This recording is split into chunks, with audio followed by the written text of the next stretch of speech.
Ես գիտեմ, որ կա Հայաստանում մի շերտ, որոնց թվում է, թե ես մի մարդ եմ, որը մարդկանց երբեք չի ներում, երբ որ դու սկսում ես վրեժխնդրությամբ ապրել, սա նշանակում է, որ դու առաջ չես նայում։ Վրեժխնդրությունը միշտ կապված է հետ նայելու հետ։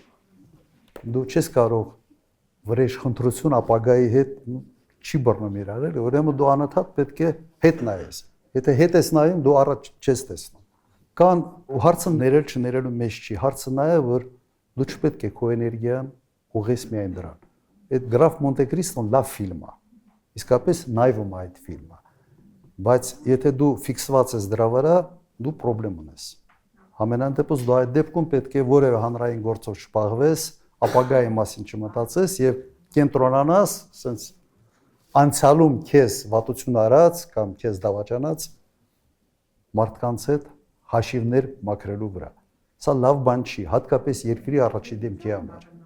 Մենք տեսնում ենք Նիկոլ Փաշինյանին, որի ամբողջ կյանքի նպատակը վրեժխնդրությունն է։ Լավ տեղ չի բերում։ Ես նման դեպքերում ինչ եմ անում։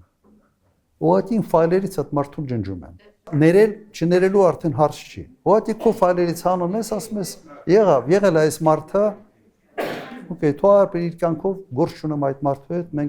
մենք տարբեր ճանապարհներով ենք գնում։ Բայց ես չեմ ուզում, որ դա այդ ինքը բան է, որ դու սկսում ես դրանով ապրել, ինքը քեզ ուղղակի այդ վրեժխնդրության բանը մոլուց կա դառնում, քեզ ուտում է, ուղղակի ներսից է դա քեզ քայքայում։